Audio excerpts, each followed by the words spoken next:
Hello, everyone. We will be beginning shortly, and thank you for your patience. So, we have our guest with us, so we will begin in a minute or two. So, be with us.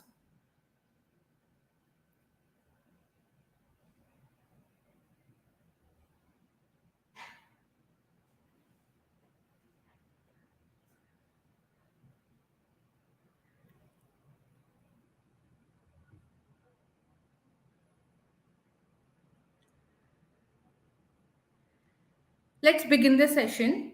So, as you all know that today is a Masterclass 9, which is totally based on the educational content curation. And we have our guest, Dr. Yogendra Pal, who is going to take this session. But before going ahead, I have my co-host, Ramdas Rai, who, let's introduce Ramdas Rai. Mm. Hello, Hello, Ram. everyone. Uh, Can you please Thank you for introduce joining us yourself? here for the Masterclass 9. My name is Ram. I'm here to assist Sonika. You might remember me from the last Masterclass. We're here to help Sonika. Over to you, Sonika. Thank Yeah. you. So he will be having this chat box thing. If you have any kind of doubt during the session, after the session, you can put in the chat box and Ram will help you to solve your queries. And moving ahead, let me introduce to our great EdTech Society professor. So I would like to call Dr. Briju, who will be telling about the EdTech Society and about his foundation and what the purpose and mission of EdTech Society is. Wonderful. Thanks, Sonika and Ram for hosting. We are so thankful for your service to this organization. And since it's a volunteer organization, we really appreciate your time and effort that you are taking to make this event happen.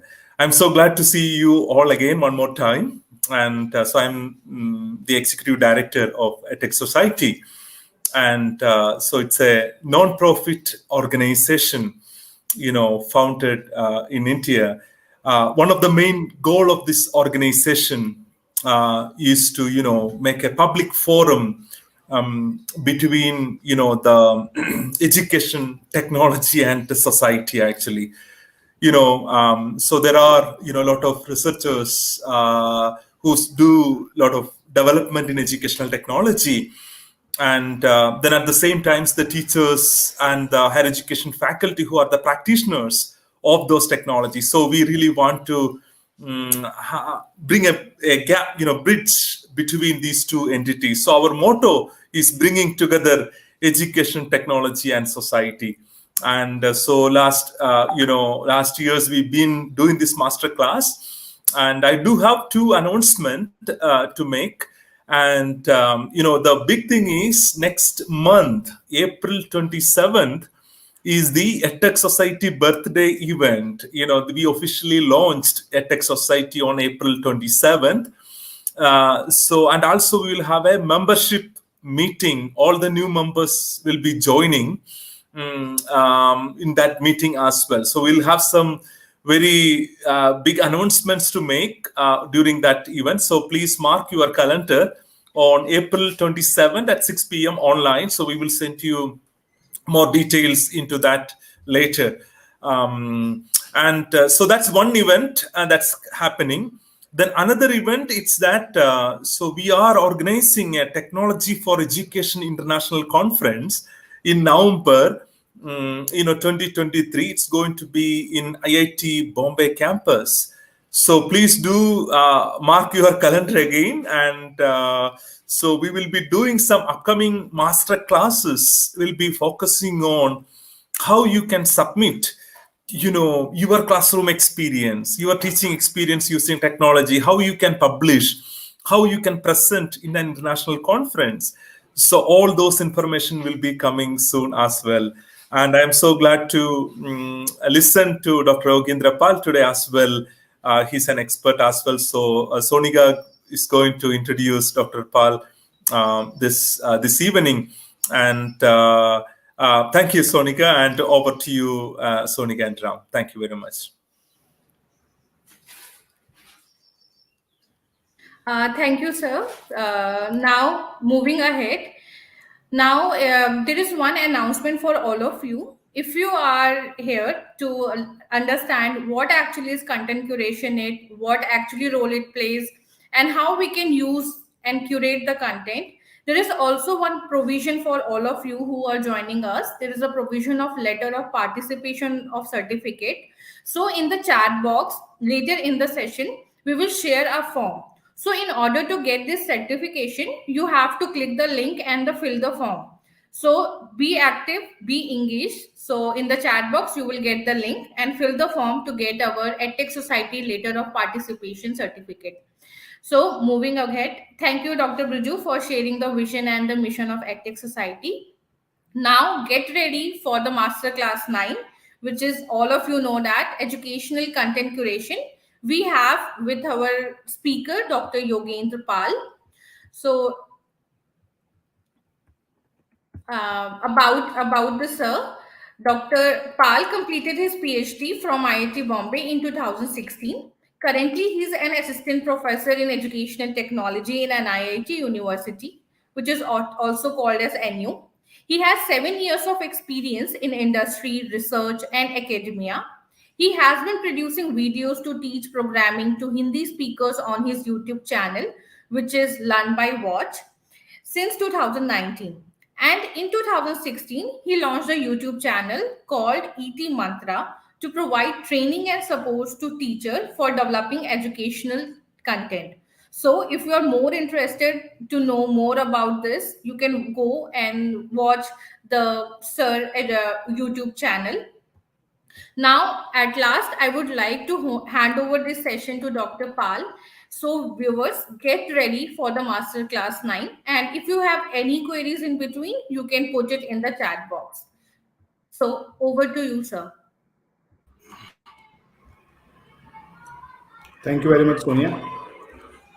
So I hope I am audible as well as visible to everyone.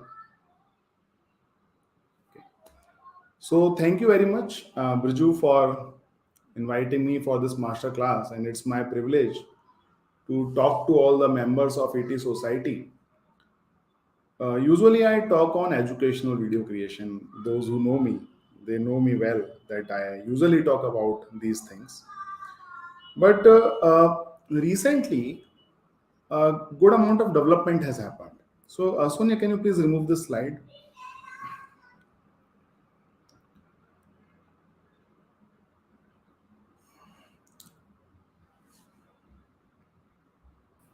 Sir, you can put your slides. It will automatically get No, removed. can you please? No, I don't want to put. I just want to be my video. Then I'll put the slide later. Can Okay, you please sir. remove the slide? Yeah, thank you. Yeah. Um, yeah, that's better. Thank you.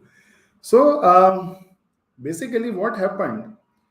You might have noticed that when YouTube channel started monetizing, at that time many people started creating videos. So previously we did not have content available in different languages, but because there was a money associated with the content, so suddenly content started populating on internet. So YouTube, you can see there are videos on almost any topic that you want to learn or you want to teach. Similarly, you can see that the topic is not only available, but it is available in almost all languages. Means you can even search for the least spoken language. So I don't know what that language is, but you can search that as well. So that is also possible. Correct. Now you can find anything anywhere. So there is nothing for which I need to make a content, only then the content will be available. That is the biggest thing that has happened.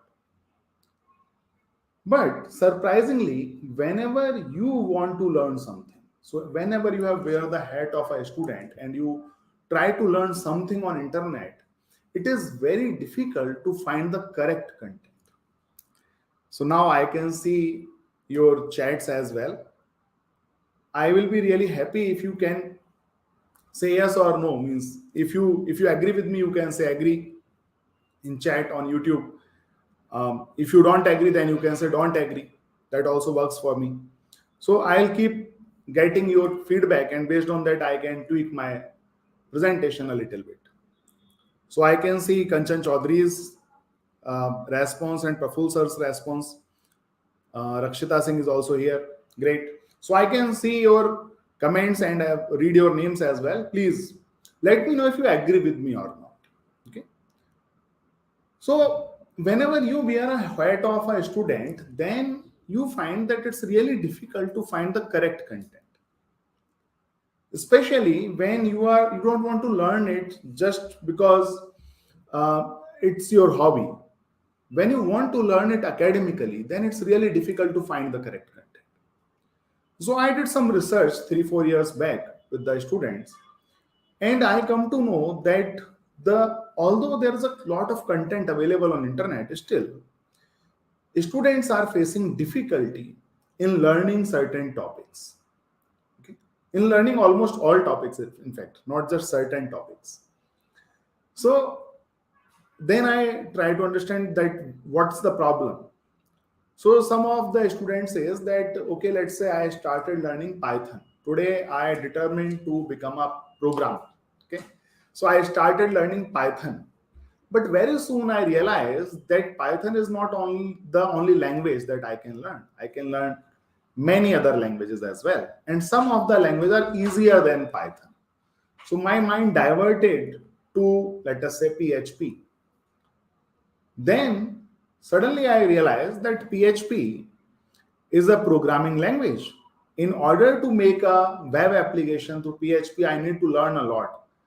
Instead, if I learn Laravel framework, I will be able to create web applications much sooner. So he started hopping from one content to another content. And at the end of the day, he learned nothing.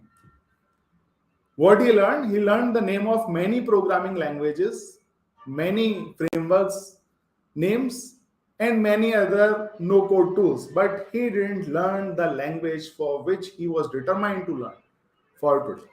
So that has happened with many students.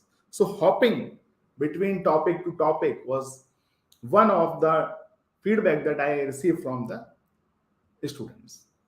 Then what's next? The next thing is that, okay, there are playlists created on YouTube. So there is video 1, video 2, video 3, and whole unit is there for a certain topic. So what happened? A student started learning from video 1. So he learned it. Then he went to video 2, learning the same thing, not hopping now.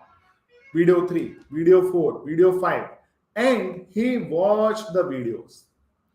And he thought that he is now good at programming. Let us say, I'm just taking one example. You can relate with your topic as well. So I watched all the videos. At the end, when some question came, or when I have to write my own code, when I am watching video, I am like, okay, I can make whatever you ask me to make now. But as soon as I started writing the very basic program, I failed. Why? I watched the videos. Video gives you fake confidence. It seems like the one can do it, I can do it too. What's big in that? Unless someone actually work on it. So that was a second problem. So both of these problems were leading to the frustration. There are some more problems. I'll come to them very soon. But let's talk about the teachers. As a teacher, I want to make my online courses. I believe some of you also wants to make your courses. Please let me know if you want to make your online courses, you want to publish or you have already published. Please let me know if you want to do it or not.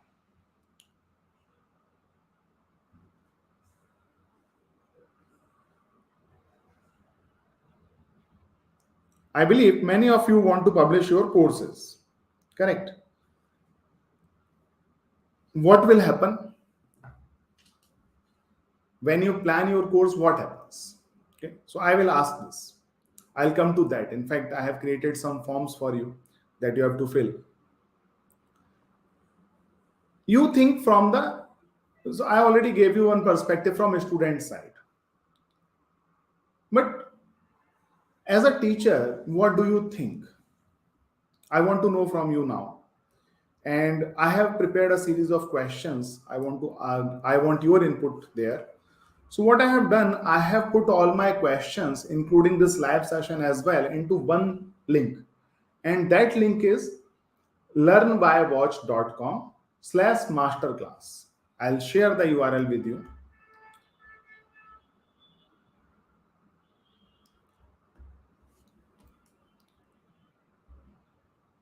So I am putting it in chat. learnbywatch.com/masterclass. And I'll take you there.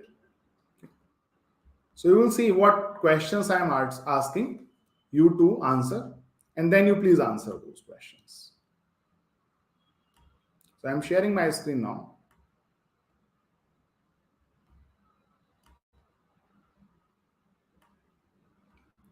Okay. So this is the page where you want you to be. And here you will not only be able to watch the video, but you will be able to answer the questions that I want you to answer.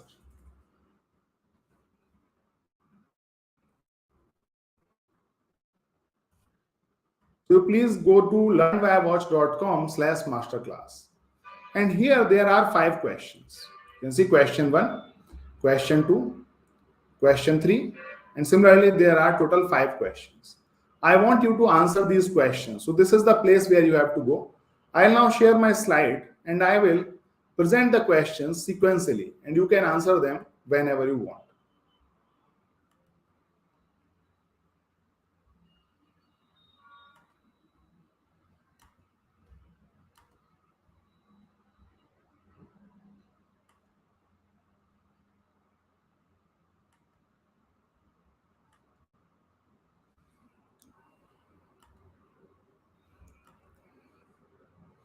Sonika, can you please merge the slides?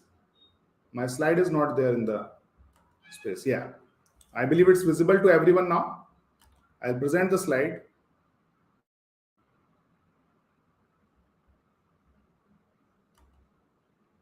Okay, fine. So very basic question. Whenever you want to teach someone, you have to answer this question. Correct? So the question is, a student learn the most when? So when do you think a student will learn the most? So I'll give you a scenario. You walk into the classroom, you want to teach the entire class. In the class, when you are there for 40 minutes or 1 hour, there are only 2 possibilities. Either you will be the most active person in the classroom, or a student will be the most active person in the classroom. There are only 2 possibilities. Correct? If you are able to visit this URL, or if you are able to answer the questions which are available on learnbywatch.com/masterclass, you can see question 1 is available there. If you are able to answer these questions, then I will be able to see your feedback as well. And in fact, I am looking at it right now. I have seen a good number of responses has been received. So most of you have said that when teacher is active. In fact, I would like to present the result with all of you.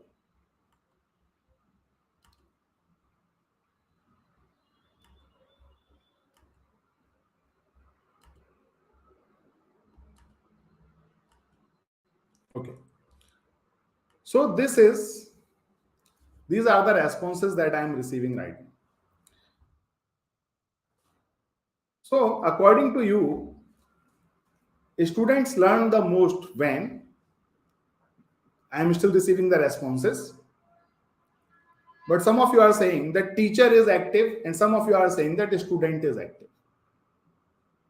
Correct? Okay, 18 responses are good enough. So according to you, when a student is active, then some of you think that learning is happening, and when teacher is active, then some of you that learning happens. Let me tell you that learning happens means I don't want to go into any debate right now, but let me tell you what pedagogy theory says, what ET says. According to the theory of education, learning happens when learner is active. When learner is using the mind, when learner is actively thinking about something, only then learning happens, not when teacher is active. When teacher is active, then teacher is learning. And many of you might have realized that when you started teaching, you actually learned the subject in a better way, isn't it? So that was my first question that I wanted to ask. Now let's come to the second question. What's the second question? Second question is, what content do you want to have in your next course? So let us say you are planning a course. I believe many of you are planning your courses or teaching actually. So what do you think? You can scan this. So there are many components which you have to select. When you are in this form, I believe you have, some of you might have submitted the forms. Yes, I can see the responses. So some of you says that in your content, video will be there. Some say slides will be part of your next content, assessment, audios or podcast, live classrooms or live sessions. Okay. I'm still receiving the feedback. Programming script or source code, interactive exercises like crosswords, word jumble, and word cloud, etc. Worksheet or assignments. These are the answers. So this is crow. Somewhere it has come from. Fine. So some of you are saying that you will now start working on these components: videos, slide, assessment in the form of quiz, audio or podcast, live classrooms, live sessions, programming or source code, interactive exercises, worksheet, and assignment. You will make these things.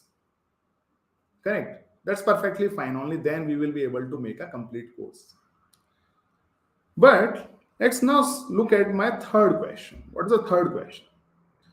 In third question, I want to know which of these content keeps the students most active. You can scan this QR code and answer this. It's very important to answer now. Please answer it. So 1 is least engaged and 5 is most engaged. I'll show you here in this question 3. This is how you have to fill this.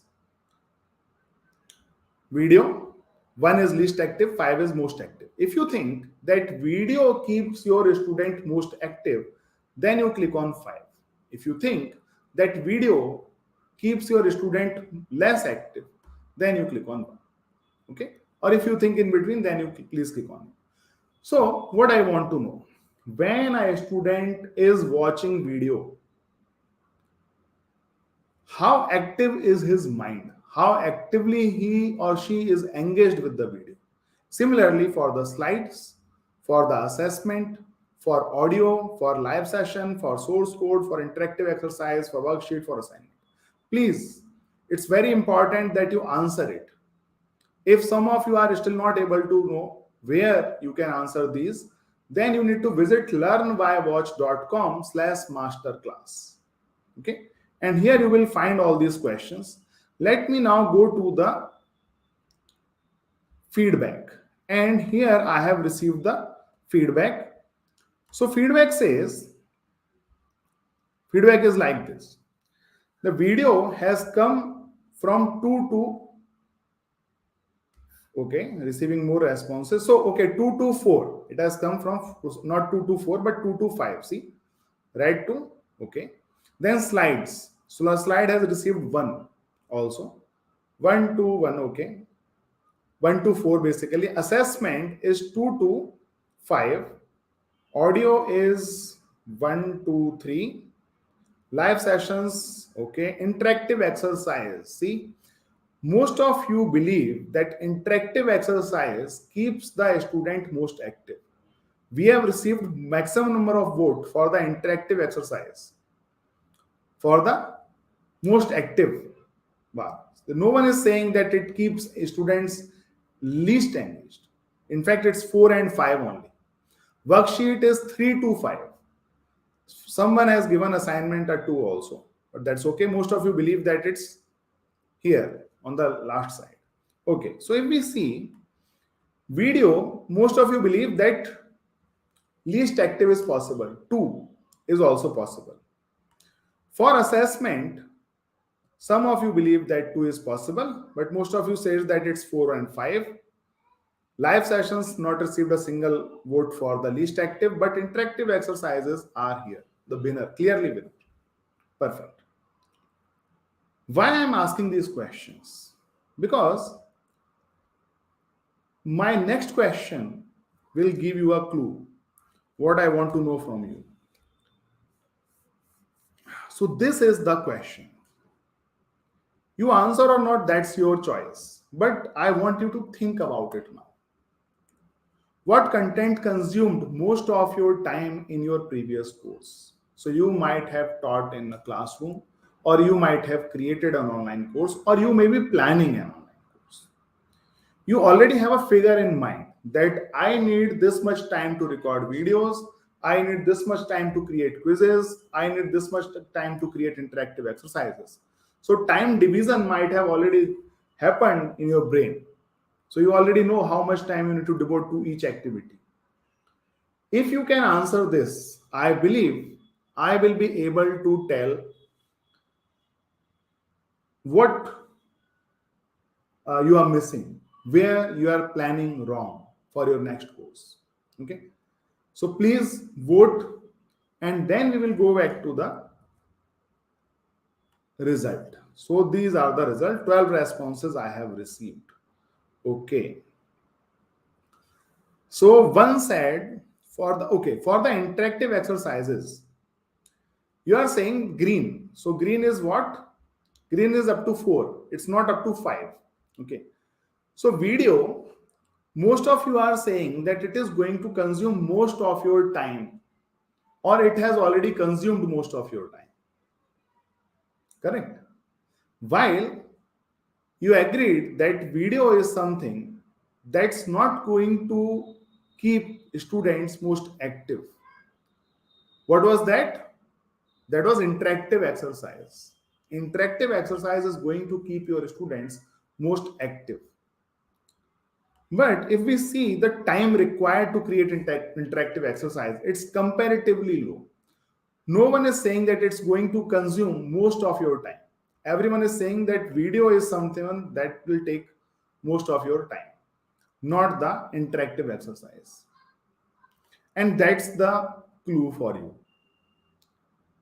So for your next course, whatever course you are planning, I believe I should not answer it now. You already have an answer. What content should consume most of your time in your next course? So there are some passive learning ways like video, audio, some moderately engaged way or engaged element like slides. And then there are some highly the elements that can highly engage your students, which are interactive exercises, assessment, worksheets. Which of this should consume most of your time? Because our purpose is to keep our students most engaged. I believe you are answering this. If you have answered, I would like to go to see the result. For your next course, which of these elements should consume most of your time? Okay, very few of you are saying interactive exercises. Okay, surprisingly, it's going on the wrong side. Yeah, it's good that for the video you have said that it should now consume lesser time because it's least active way of engaging students in our classroom. For the assignment, most of you said now you should give most of your time there, while you agreed that that has not happened in the previous course that you have created. And that is where I thought of uh, creating a platform that allow you to curate videos, or uh, take your existing videos.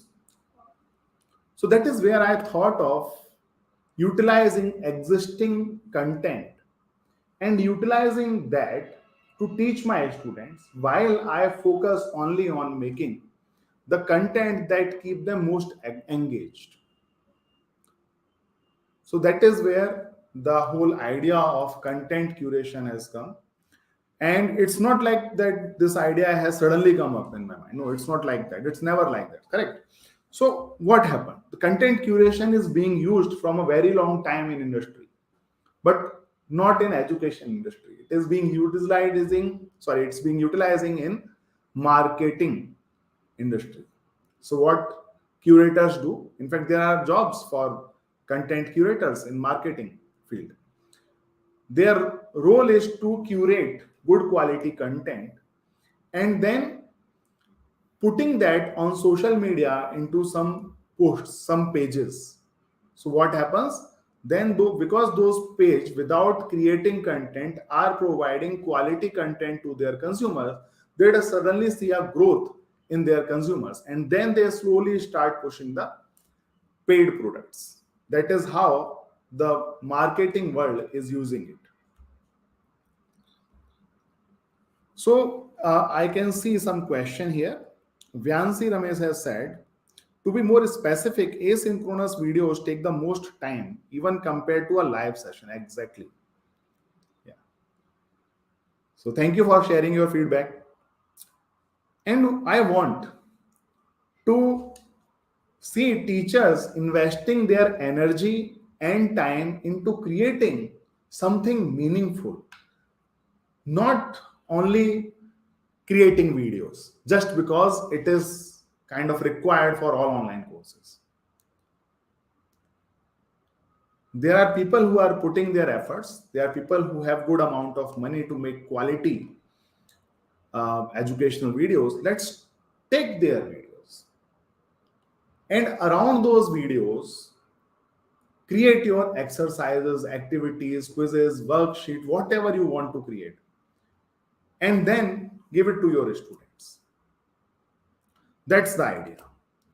So let me now again continue with my presentation, and then my presentation will say it all.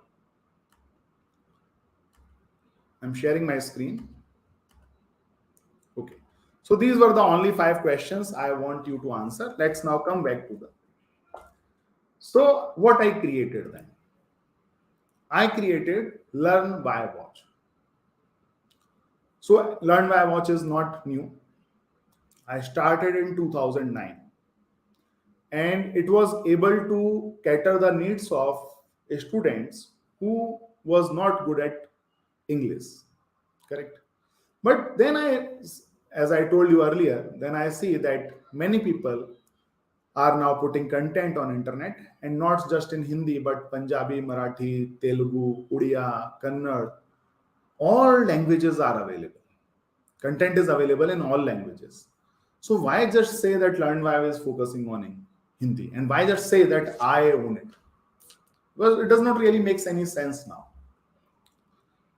So I then converted Learn by Watch, and I make it easier for teachers to create a course without recording a single video. Okay, and you know now how. Basically, you have to curate content. So some of you might ask that if content is already available, students are already there on the content website, what am I doing in between? And that is why I have listed down the problems of students. We have already talked about these two, hopping among topics and fake confidence. Let's now look at the third one. Third one is no guidance or mentoring. So what is happening? Let us say when you are learning from books, self-study is not new, correct? It is happening from a long period of time. But there is a difference when someone is learning from a resource like book and someone wants to self-study from a resource like internet. There is a huge difference. What's the difference? Book is available in a sequential manner. The pages are arranged in sequence, topics are arranged in a sequence. There is a table of content to guide us. If you have 5 6 books, then you have a university syllabus to guide us that this is your first topic, this is your second topic, this is your third topic. And when you are taking help of 4 5 books, you are actually referring one topic from one book, another topic from another book, looking at the language, which one is easier for you to understand. And then you are comprehending it, finally learning to your full potential. Obviously, if you are applying your mind. But now you see internet is available. What will happen? Will a student learn from same way? Now, first of all, there is no table of content. That is the first problem. There is no table of content. That means the guiding unit is now gone. I don't know whether I need to learn topic 1 first or topic 2 first. Means in fact, there is no topic 1, topic 2. There is topic. I don't know which one is first, which one is second. So students are learning on their own. They say, okay, I want to learn programming. And then someone is saying, okay, you can be very good at programming. What do you need to do? Do one thing. You just learn loops. You just learn this. You just learn recursion. You just learn conditional statements, and you are good to go. If there is a book, what will it say? Learn to make flowchart. Isn't it? First, tell the symbols of flowchart. They'll say, okay, you start slow. Go to Scratch, learn Scratch. We have books on Computer Masti. If you have never heard about it, I request all of you to please visit Professor Sridhar's page and you search for Computer Masti. You will find that how step by step he has taken from Scratch, then adding Tux Paint, because it's not just programming, it's more than programming. But students don't know about it. As a teacher, we know what they need to learn. But when they are on internet, they think that all the content is available in their pocket. They do not need any teacher. They realize it when they go to the job, and it's very late then. Correct? So no guidance or mentoring is available when they are completely dependent on internet. So what do we need to do? We need to guide them. We need to tell them that this is the syllabus, this is the sequence, and now you're free to learn whatever you want to learn. So we don't want to keep the flexibility, and we don't want to give them complete freedom. We still want to guide them. We want to make them good at self-study. We don't want them to depend on someone else. But self-study is also not like that you throw a child in a swimming pool and wait for the child to learn to swim. That's not possible. Some scaffold, some mentoring, some guidance is required. Then the whole world is open. These were the problems with the students. Let's look at the problems that teachers face. A lot of time goes waste just to deliver the content. By creating videos, by recording audio or podcast, by creating slides, what you are actually doing?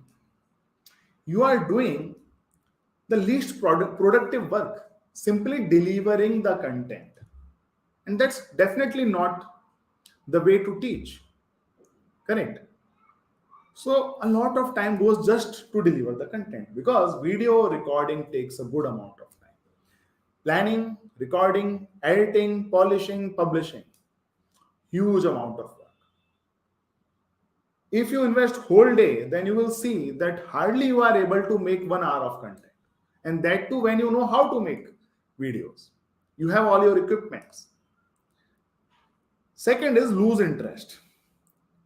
I work with teachers. I am working with teachers since 2009 just to make videos. I don't guide them for anything else. I just tell them, okay, you make videos. They are making videos with me. 99% of teachers gave up because they realize that delivering a course of 4 to 5 hours is going to take 3 to 5 months of time, and that to just deliver the content, not actually engaging a student with the content. Finally, there is no way or no method to measure the learning. How will you measure learning if you are making videos? Do you think that view count tells you that your student has learned or not? I believe no. Do you believe that the engagement with your, let us say you're making a 20-minute video and you are seeing 100 students are watching your videos 20%. Do you think the learning happens? Can't say. Correct. You will be able to say only when there are method of assessment, only when you are able to interact with your students, only when you give them assignment and they are not able to do it, only when students come back to you to ask a question and you realize that rather than learning a concept, they have learned the misconception. So there is no way to measure learning. So as a teacher, I am never satisfied. I don't know, I am making thousands of videos. What's the use if students are not engaged? I don't know whether they have learned or not. Thousands of lakhs of views is not something that can satisfy my need when it comes to teaching and learning. So these were the teacher's problem and these are the students' problem. What is learn by watch? The solution is basically learn by watch. And again, I am repeating, it's not my platform any longer. Previously, it was definitely my platform. Okay. Because I created hundreds and thousands of videos, I put them in a sequence, I was writing and I was doing a lot of stuff. But now I want to hand over to all the teachers who are available here. So Learn by Watch is a content curation platform. To be very specific, it is educational content curation platform. We are rejecting any video that comes from politics, human or blogs, entertainment, and there are many categories. You will come to know as soon as you will start curating content. You will see a lot of rejections.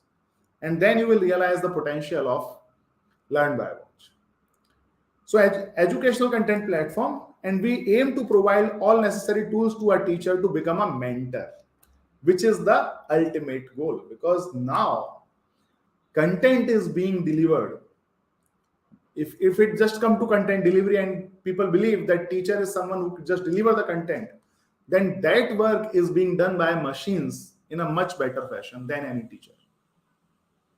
So it's high time when you think, although EdTech Society, Educational Technology Department of IIT Bombay and other people who are working in EdTech sector, they are saying it from a very long time that teachers' ultimate goal should be to become a mentor, not a content delivery person.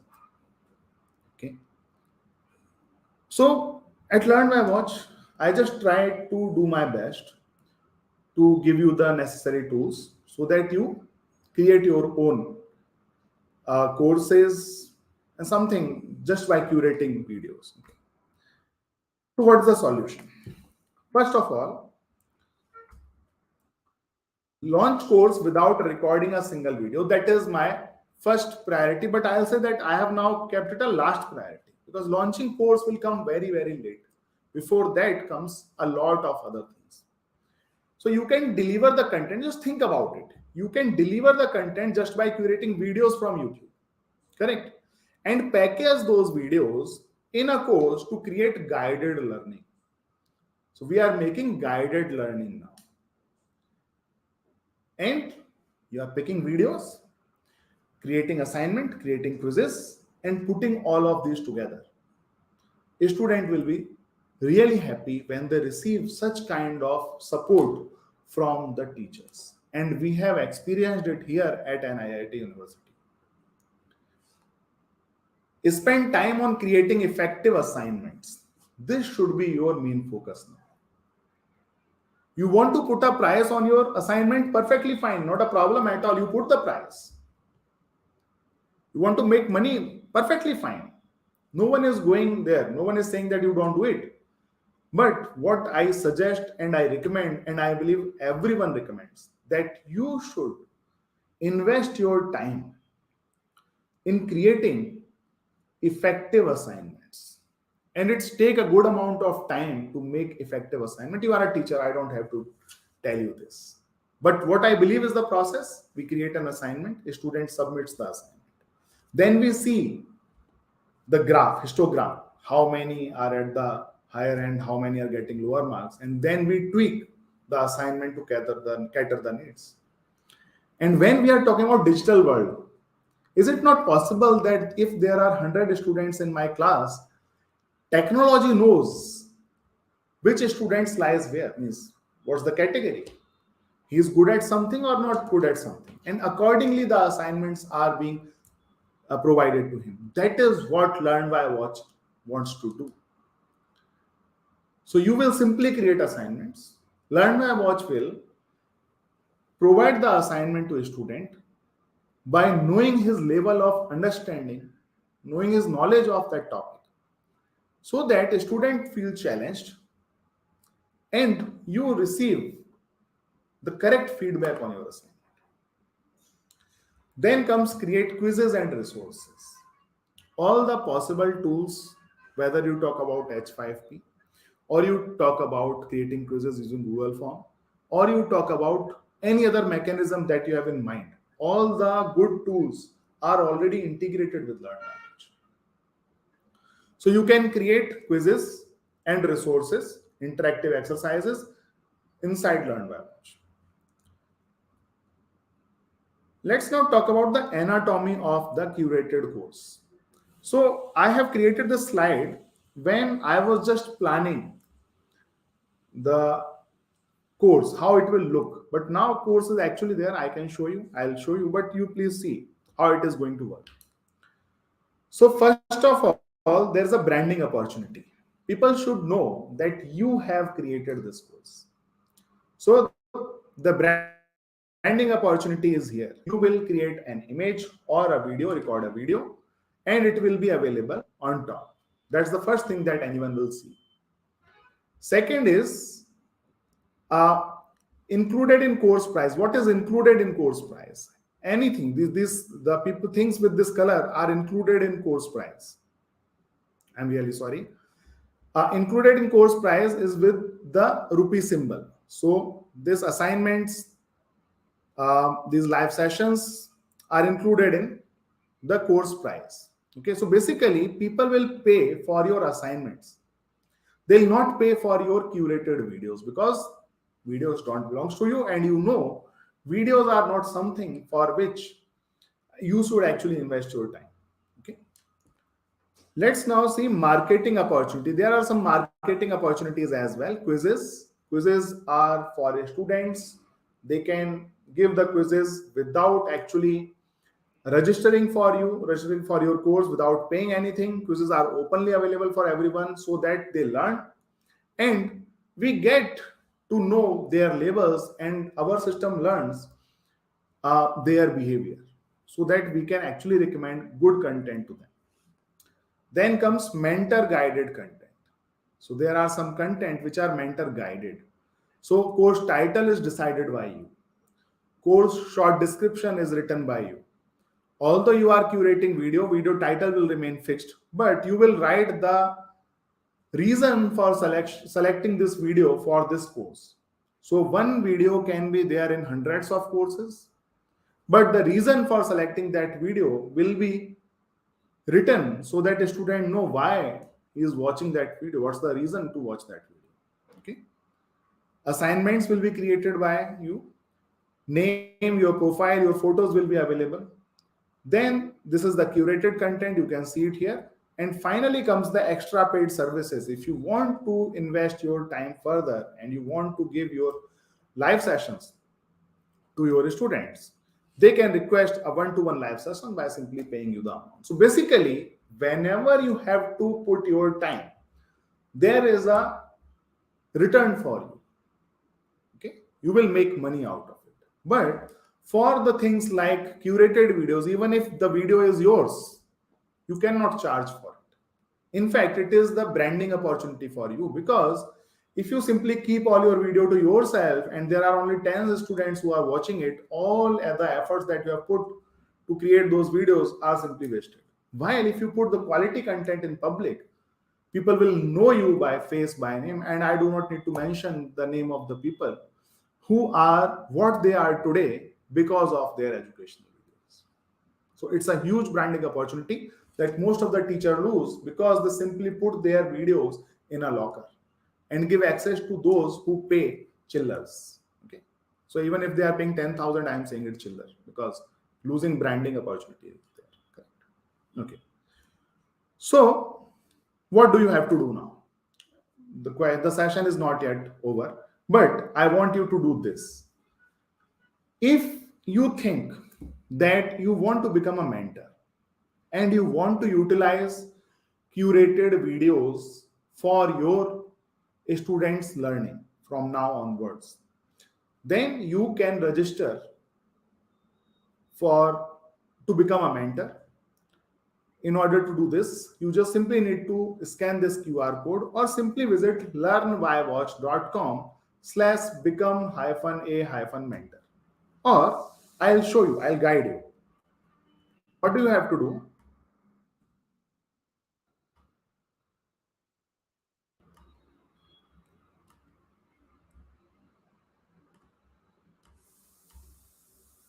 Okay. So I believe my screen is visible. Sonika, can you please share my screen? Yeah, thank you very much. So here you have to go. If you are already on this page, learnwhywatch.com/masterclass, then you can see the last tab. It is to become a content curator. Okay. Simply fill this form. You might have noticed that everywhere I am utilizing Google Forms. Okay. And so if you are wondering why Google Forms, if there's a website and like this, so I can answer these questions if you ask. Okay. But let us say if you are simply visiting learnwhywatch.com, then you will be on this page. And if you go down, you will see that you can contribute. And then you can click on this apply now button to become a mentor today. And when you click on this, the same forms open. Please fill this form. I'll approve, and then you will be able to curate the videos in this website. So what will happen when you start curating the content? All other instructions you will receive in your email. So what will happen? I'll tell you. You visit learnmywatch.com. This is the first page. On the first page, you can see the skills. Okay, these are the soft. Basically, this page is a soft skills page. And here you can see, you can learn everything about soft skills. This is not you. This is created especially for final year students. So you can see communication. It's available for group discussion. Similarly, you go there, it's available here. Interview, personality development, presentation, resume or CV, time management. For everything, there are videos available. Obviously, these videos are curated, but you will be surprised to know that right now we have 452 videos on soft skills on this platform. 452 videos. And those videos are curated by final year students themselves.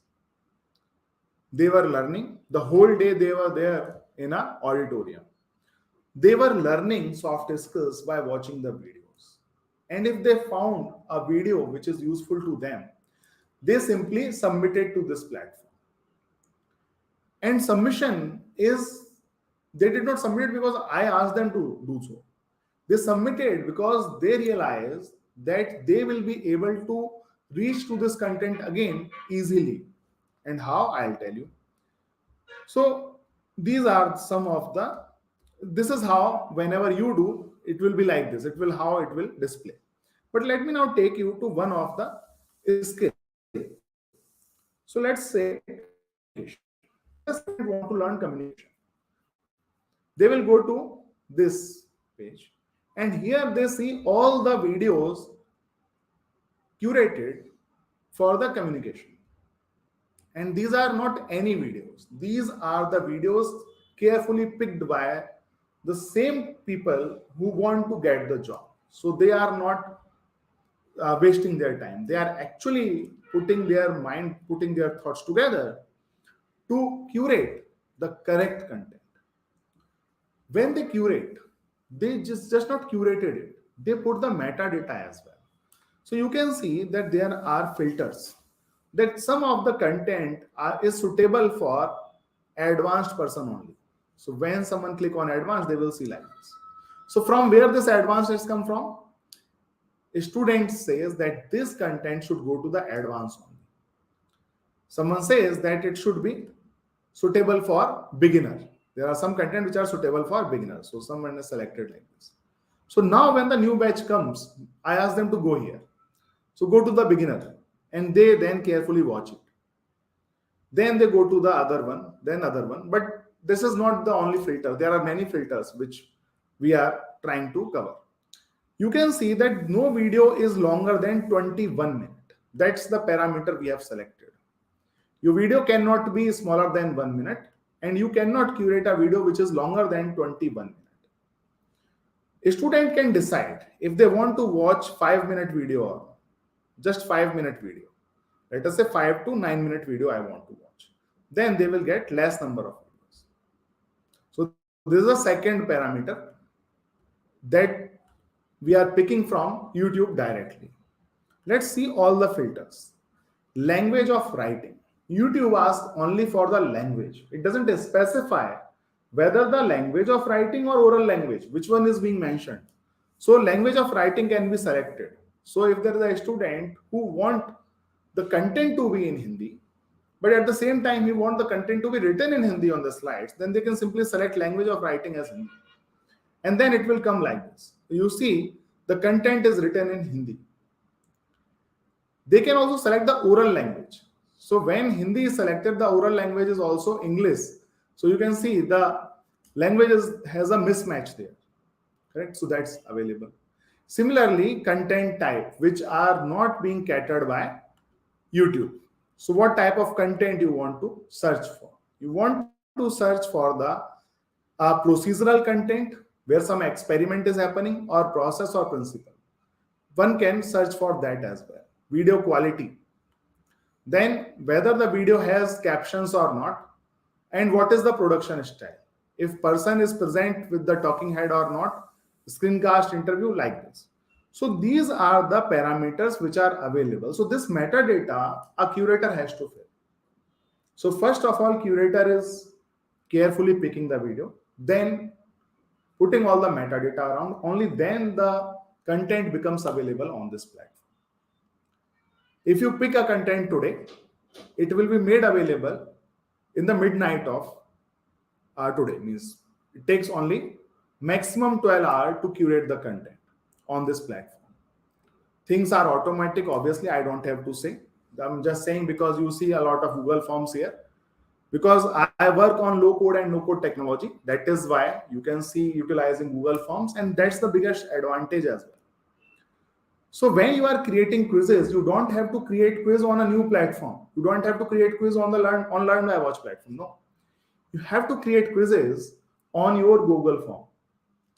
And Learn by Watch is capable of collecting data from your Google Form, making use of it, and then giving you all the results. I would now like to show you the video page. How will it look? So when someone goes to the video, this is how it looks to the person. So we are also giving the proper credential to the creator, the name, his logo, his branding is there. Then the title is picking from YouTube directly, and the description as well. We are planning to keep the description dynamic based on the student who is watching the content. According to that, the description will change. Learning objectives will come here, for which we will have another session, and then we will explain what is learning objective and how you can put it here. We are also mapping everything with the goals. It's not like that someone is simply watching the videos. When someone is watching the video, what's the purpose? And for that, students are giving the input. So when they watch the video, they tell, why you are watching this video? So someone says, because I want to become a freelance WordPress developer. So when they say, okay, I want to do this, then comes all the skills required to become a freelance developer. So you say, okay, you need to learn creativity, you need to learn something else, and then they can go to learn creativity. So goals, learning objective, videos, quizzes, assignment, a lot of things are available here. Finally, I would like to show you the academic course that you can create. Okay. So I am teaching this course, let's say mobile learning and its application. So this is how the course will look. Just let me go to the another one. Yeah. So this is how the course will look. Academic course. Academic course means the course that you are teaching in your college. So your college name will also come here. Okay. So title of the course code, start date, end date, who is the instructor, any instruction that you want to give to your students, and finally all the videos that you are curating for your students. So this is what? This is the micro course. So web design and programming is a big course, academic course that needs a lot of subunits, and we are calling those subunits as micro course. So this is a micro course. I would like to take you there. So this is the micro course, and I have created it. It has 4 curated videos. So what will you learn? Given by teacher. Title given by teacher. Description given by teacher. And what do students see? Student get their video in a sequence, as I was telling you. So how much amount of time do I need to create this course? Only 4 or 5 hours. Why 4 or 5 hours? Because I want to carefully pick my videos. And once I have carefully picked the video, or let us say you don't want to pick a video, I'll tell you what to do, what I did. I ask students who are learning the subject, I ask them to curate the videos, fill the metadata. Once they did that, then I carefully created my courses. And that's what I expect all of you to do. For this purpose, I want to create a group. Okay, so Learn by Watch is there. But as I told you, it's not like that I want to simply say that this is my platform, please come and teach. And no, it's not like that. I want all of the teachers to become the owner of it. So how will we become the owner? How will you become the owner of content curation platform like Learn by Watch? It's very simple. You just decide what you want to teach. There are many things that you want to teach, and I believe not just your subjects. When I post queries in our EdTech group, I come to know that there is a person who wants to teach empathy. I asked her, why do you want to teach empathy? And I come to know because she noticed that people don't have empathy, and that's why many people are facing difficulty. So I said, yeah, that's good. Why don't you teach? Because I am not an expert in teaching empathy. And for these type of topics also, I request you to use Learn by Watch. You teach all the supporting content, supporting subjects. You teach all the subjects for which you want your kid to be good at. Okay, just by curating the videos. Play the role of the learner, curate the video. So how we will become the owner? First, you decide what do you want to teach. And when you decide, then you select some of the students from your college, form a group, register them as a curator on this platform, and then whole day or 3 hour, 4 hour, you ask everyone to curate the videos. When they are curating the videos, the system is picking all the metadata from them, all their inputs. And finally, you can take their interviews. This way, you will have good amount of data. And why we need this data?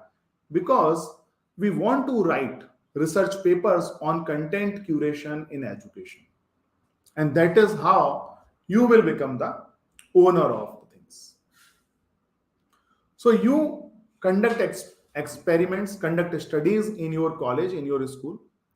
You write papers on content curation, the use of content curation in education, and you go very specific to a particular topic. Let's say teaching empathy with the content curation. So what does the student say? What as a teacher you think, and what metadata they selected, what type of videos they selected, what was the thinking? And that if you collect it, because I am doing it almost every day here. So I also come to know that what's the student's view on using those videos, and then it gives me good inputs to teach accordingly. So that's all I wanted to say for the session. I expect you to become a curator simply by visiting learnbywatch.com, and we will then conduct a lot of other sessions and do a lot of work together. Thank you very much. So we have some questions from the chat. Can I take that? Yes, please. Yes. So first question is about Learn by Watch. How one video can be used in many courses? Okay. It's very easy actually. So when you create, if you are talking only about academics, so what happens when you curate a video, it becomes a repository in Learn by Watch, and it's publicly available for everyone because it's public video. Okay. So when you create your course, it gives you a simple text box to type a title of the video, and you type the title of the video, it appears, you select it. Similarly, you are creating another course, you can select that video there as well. So that is how you can utilize one video into multiple courses. If your question is about why is it allowed actually, you can say that. So the question, the goals actually gives you the answer. For example, someone's goal is to uh, get clients themselves. They want to become freelancer in web development. In that course, their path will be little different, but still the person will learn the same technology that a person who is studying in a BTech program will learn. But the goals are different. That is why one video is allowed to be used in multiple courses. Goals are different. Maybe their languages are different, maybe their geography are different, maybe the students' thinking is matching with the teacher's thinking. That is why we cannot restrict. If any teacher can think about utilizing a particular video, they should be able to do. And so second question is what kind of courses we can create in this platform? So basically, you can create micro course, and that is what I recommend. The micro course is something that, as I presented, bootstrap, the course that I have presented. So one day, one student asked me that they want to learn bootstrap. I said, okay, give me some time. I'll create some videos. But then I realized I have learned by watch. Why I wait for that? So on the same day, I immediately searched for the bootstrap content which was good. Then I used those 4 or 5 videos and created a micro course for them. Within 2 hours, a student received a course from me. He was very happy, sir. Thank you. You have done this for me. So it's like that. So micro course. Then comes academic course. Okay. So what is academic course? Academic course is the one that you are teaching in a college. For micro course you can charge. For academic course you cannot charge. Okay. But the thing is that academic courses are collection of micro courses only. So you are teaching some subject in your college. It has 5 units. So you are creating 5 micro courses. You can charge for micro courses, but then because you are making academic course out of it, okay, so a student has to ultimately go to the micro course. But there is a thing. My thought of creating academic course like this is that because I am teaching that subject in my college, I don't want to charge from my students. Correct? So I will provide all the material like the worksheets, interactive exercises, quizzes to my students in my own LMS, which is there in the college. So I am not dependent on Learn by Watch in order to teach my academic course. But I can utilize Learn by Watch just to keep the videos in a certain sequence. So that is how it's kind of mixed with micro courses. So as a student, he will go to the academic course. He will join first micro course, watch the videos, attend, give all the questions, quizzes, assignment on my own LMS, which is the institute LMS. Then the second one, third one, fourth one. That is how, by completing all the micro courses, they will finish their academic course. Okay. So if any one of you have any other questions, we are here for one another minute. You can ask the question, and also there is a link of certificate of participation. You can also fill that in between. So yeah, we are here for another 1 minute for your questions or any other queries related to EdTech Society.